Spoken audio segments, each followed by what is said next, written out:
Iran ने बहुत बड़ी बात कह दी है, जिसको सुनने के बाद अमेरिका और इजराइल सख्ते में आ चुके हैं।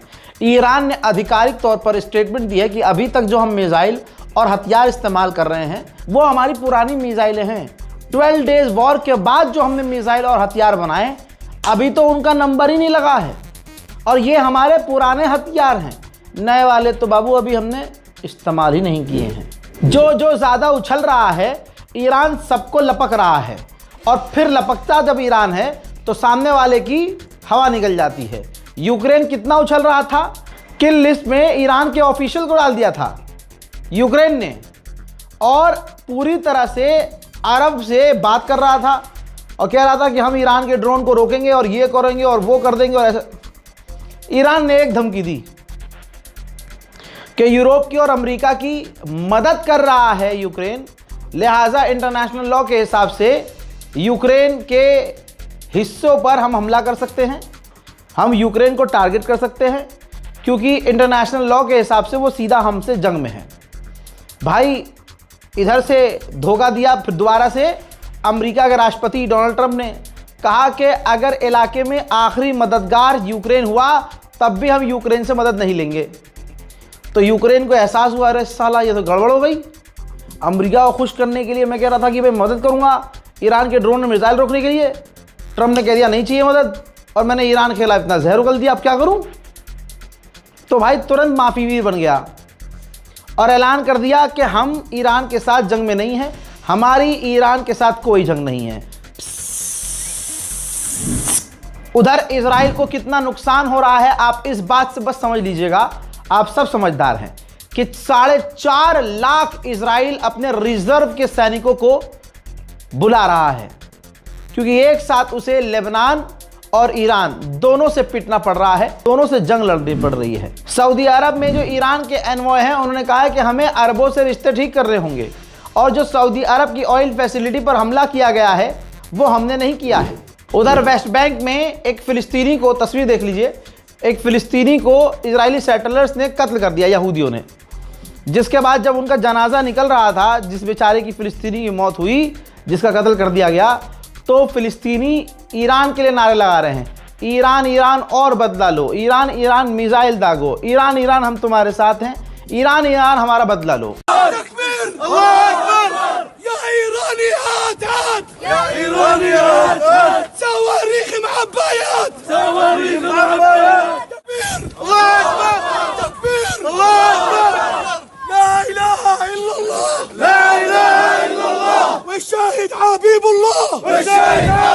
कितने सटीक हमले कर रहा है आपको अंदाजा इस चीज से लगाना है कि अमेरिकी यूएस कॉन्सुलेट जो इजराइल में है, उसको इजराइल ने जो सरकारी आवास घर दिया हुआ है, भाई साहब ईरान की मिसाइल और रॉकेट उसके घर पर जाकर हिट हुई हैं।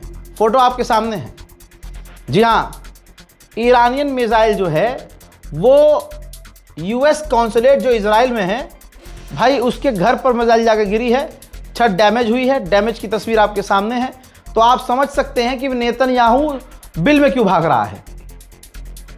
अब एक नई कंट्रोवर्सी शुरू हुई है, जो नेतन्याहू सामने आया उसको भी एआई जनरेटेड बताया जा रहा है, फिर से बहस हो रही है, जबकि ईरान कोई क्लेम नहीं कर रहा है कि हमने मार दिया या जिंदा है। ईरान ने बिल्कुल न्यूट्रल छोड़ा हुआ है कि जिंदा है तो मार देंगे, मर गया तो अच्छी बात है। ईरान कुछ नहीं कह रहा है, लेकिन भाई साहब भारत, पाकिस्तान और बांग्लादेश के मुसलमान हर 1 घंटे में नेतन्याहू को ऑनलाइन मार रहे हैं। अरे भाई ऐसे मत करो। 3 दिन से अंधभक्त बेचारे खाना नहीं खा पा रहे, आज उनकी जान में जान आई तो भाई उन्होंने ताज़ा गोबर रोटी से खाया कि चलो जी फादरलैंड जिंदा हैं। जब ये रेस्टोरेंट का वीडियो सामने आया, अब दिक्कत इन्होंने यहाँ दे दी कि अब ये अफवाह उड़ा दी कि ये भी एआई जनरेटेड वीडियो है, इसका कप पिचक रहा है, इसकी उंगली टेढ़ी हो रही है, इसके कान छोटे हैं, इसके बाल सफ़ेद हैं, कई तरह की बातें हो रही हैं। इसका सॉल्यूशन क्या है? इसका सॉल्यूशन है जो सच होगा अपने आप सामने आ जाएगा। अभी जंग के और मुद्दों पर ध्यान दिया जाए। नेतन्याहू नेतन्याहू जिंदा है, नेतन्याहू मर गया, नेतन्याहू जिंदा है, ये करते करते तो भाई जंग ही खत्म हो जाएगी लग रहा है। और बाद में अगर वो जिंदा बच के आ गया तो मुंह पिटाएंगे हम। तो बेहतर है कि ये ईरान पर छोड़ दिया जाए और इंतजार किया जाए कि ईरान क्या कहता है। हजरत, इराक के अंदर ईरान का बहुत बड़ा हमला हुआ है। जो इंटरनेशनल एयरपोर्ट है इराक का, उसको इराक की मिलिट्री और अमेरिका की मिलिट्री भी इस्तेमाल करती है और अमेरिका की फ़ौज वहीं थी। ईरान ने मिसाइल दागी, निशाने पर जाकर लगी, इराक के 5 फौजी घायल हुए और कहा जा रहा है कि अमेरिकी फौजी भी कुछ घायल हैं। और इराक में अमेरिका की जो नेविगेशन फैसिलिटी है वो भी तबाह हो गई है। ठीक ऐसे ही ईरान को कामयाबी मिली, यूएई में एक बार फिर से अमेरिकी मिलिट्री बेस को ईरान ने उड़ाया।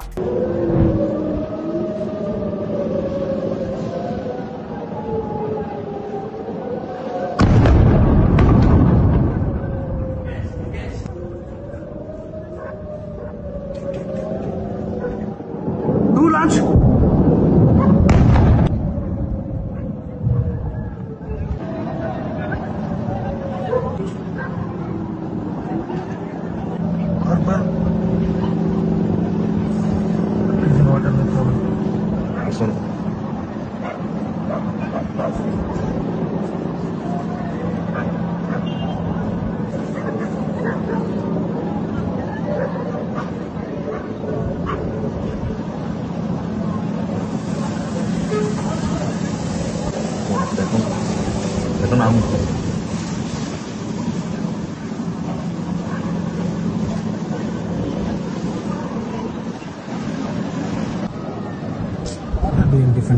ईरान की मिलिट्री ने बताया है, ये देखिए, कि हमने अब तक ईरान के अंदर 500 जासूसों को गिरफ्तार किया है जो दुश्मन के लिए काम कर रहे थे।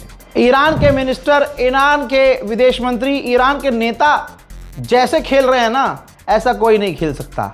क्या एटीट्यूड है भाई और क्या जवाब है उनके। दुनिया इंप्रेस हो चुकी है। ईरान के विदेश मंत्री से ऑन एयर एक विदेशी महिला पत्रकार ने पूछा कि आपने 4 अमेरिकी पत्रकारों को गिरफ्तार किया हुआ है, कैदी बनाया हुआ है, उसमें एक कैमरामैन भी, एक पत्रकार भी है, 2 और पत्रकार अलग से हैं। तो सवाल यह है कि क्या वो जिंदा हैं?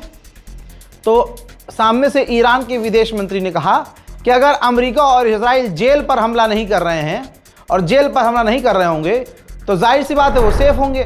लीजिए, जो मैं कहता हूं वो होता है। मैं कोई आसमानी थोड़ी ना आदमी हूं, लेकिन ये सब तमाम हमारी चीज़ें सही साबित इसलिए होती हैं क्योंकि सोर्स बहुत पक्के होते हैं और नज़र बहुत पक्की है हमारी, पल पल चीज़ों पर अपडेट है। तो जो 2 मिनट की रील बनाकर आपको बताएंगे वो सच्चा बताएंगे कि हम सही बताएंगे। फ्रांस की भी हवा टाइट। अब इमैनुअल मैक्रोन ने कह दिया है कि हम स्ट्रेट ऑफ हॉर्मूज में अपने युद्धपोत और एयरक्राफ्ट कैरियर नहीं भेजेंगे।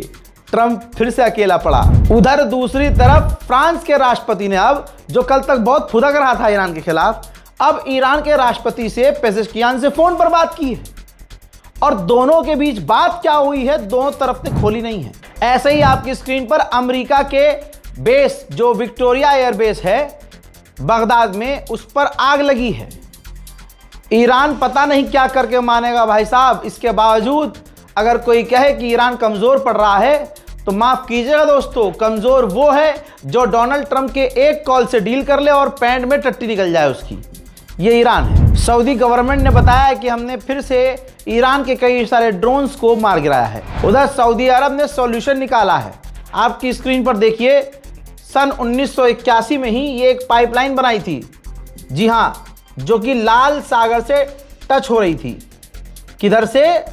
जो स्ट्रेट ऑफ हॉर्मूज है वहाँ से बीच से पाइपलाइन आकर, जी हाँ, टच हो रही थी लाल सागर से स्ट्रेट ऑफ हॉर्मूज दोनों। अब वो पाइपलाइन से इस वक्त क्रूड ऑयल, सऊदी अरब ने जो बनाया था, क्रूड ऑयल यहाँ से इंपोर्ट एक्सपोर्ट किया जा रहा है, जी हाँ।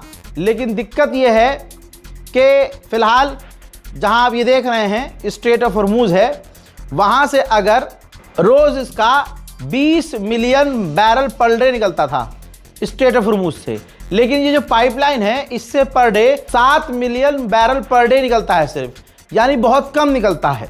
लेकिन फिर भी भारी मात्रा में 24 घंटे ये पाइपलाइन अब शुरू हो चुकी है। अब आईडीएफ के स्पोक पर्सन का सामने आया है बयान, जिसमें उन्होंने कंफर्म किया है कि हमने 700 से ज़्यादा टारगेट ईरान में लगाए हैं, हमले किए हैं 700 से ज़्यादा, और जितने भी ईरान ने ड्रोन लॉन्च किया हमारे तरफ हमने सबको गिरा दिया। 70% मिसाइल लॉन्चर्स को हमने ईरान के तबाह कर दिया, और 100 से ज़्यादा जहां ईरान हथियार बनाता है उन प्रोडक्शन को हिट किया। ईरान की गवर्नमेंट को किनारे कीजिए, ईरान के लोगों का हौसला देखिए। कोई नहीं कह रहा है कि सीज फायर कर लो, अमेरिका के आगे सर झुका दो, ना ना ना ना। जबकि खौफनाक हमले, अरे भाई थोड़ी देर पहले का हमला दिखाता हूं जो ईरान पर इजराइल और अमेरिका अपने टॉप फाइटर जेट से कर रहे हैं। ईरान